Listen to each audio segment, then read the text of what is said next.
दोस्तों, कई बार मैं यह बात सोचता हूँ कि मैं जो पढ़ाई कर रहा हूँ उस पढ़ाई का मैं अपने असल जिंदगी में किस तरह से उपयोग करूँ। कैसे पढ़ूँ कि यह पढ़ाई केवल एग्जाम तक और हमारे किताबों तक ही सीमित ना रहे, बल्कि इस पढ़ाई से हमारे जीवन का उत्थान हो। लेकिन मुझे समझ नहीं आ रहा है कि मैं क्या करूँ।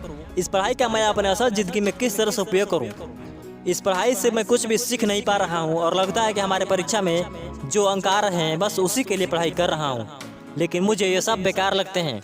और मैं कभी कभी यह बात सोचता हूँ कि मैं कैसे पढूं कि किताबें मुझे अपने जीवन में आगे बढ़ने का रास्ता बताए। मैं कैसे पढूं कि किताबों से मुझे असली ज्ञान प्राप्त हो सके और मैं अपने लक्ष्य को और अपने उद्देश्य को जल्दी और बेहतर तरीके से पूरा कर सकूं और इस जीवन की लड़ाई में मैं सफल होकर दिखाऊं।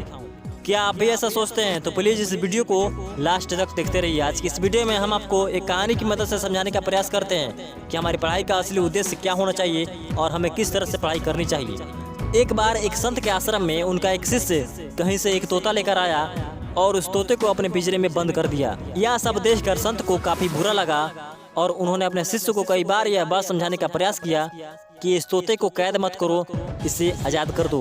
उन्होंने कहा कि ईश्वर ने हम सभी जीवों को स्वतंत्र बनाया है, तो तुम कौन होते हो इसे कैद करने वाले। लेकिन उनका शिष्य अपने बालपन से बाज नहीं आया और उस तोते को अपने पिंजरे में ही बंद किए रहा। तब संत सोचे कि लगता है कि अब सही समय आ चुका है, उस तोते को स्वतंत्रता का पाठ पढ़ाया जाना चाहिए।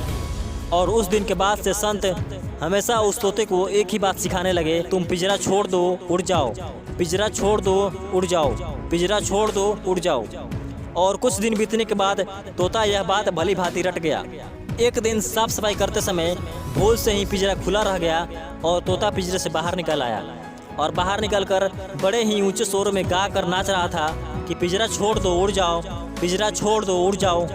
संत कुटिया में आए तो उन्होंने देखा कि तोता तो पिंजरे से बाहर निकल आया है। संत को कुटिया में आते देख तोता पुनः पिंजरे में चला गया और फिर से अपने ऊंचे शोर में गाने लगा कि पिंजरा छोड़ दो उड़ जाओ, पिंजरा छोड़ दो उड़ जाओ। संत को यह सब देखकर काफी आश्चर्य हुआ और साथ ही दुख भी, और मन ही मन संत यह सोच रहे थे कि मैं इस तोते को क्या सिखाना चाहता था और यह क्या सीख गया। इसकी रटी हुई ज्ञान ने इसे अब जीवन भर के लिए गुलाम बना दिया और कैदी बना दिया। मेरे दोस्त, आप इस कहानी से क्या सीखे?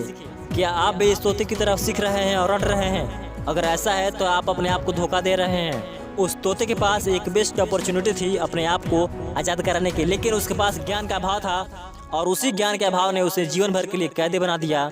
अगर आज उसे पता होता कि इस बात का मतलब क्या होता है तो वो आज अन्य पक्षियों की तरह जंगल में आज़ाद घूमता, उसे जहाँ मर्जी होती वहाँ जाता, लेकिन उसके रटे हुए ज्ञान ने उसे जीवन भर के लिए गुलाम बना दिया। लेकिन मेरे दोस्त, आज के बाद से आपको ऐसा नहीं करना है। आपको जो पढ़ना है समझ कर पढ़ना है और उस पढ़ाई का अपने जीवन में कहाँ उपयोग है यह भी सीखना है। मेरे दोस्त, ज्ञान तो वो बीज है जिसका फसल भी बेहतरीन होती है और उसका फल भी, बस शर्त एक है कि उसे बंजर जमीन पर बोया ना जाए। आज की इस वीडियो में बस इतना ही। वीडियो कैसा लगा नीचे कमेंट करके जरूर बताइए और ऐसे ही इन्फॉर्मेटिव वीडियो के लिए आप इस चैनल को सब्सक्राइब कर सकते हैं। मिलते हैं नेक्स्ट वीडियो में, तब तक के लिए जय हिंद।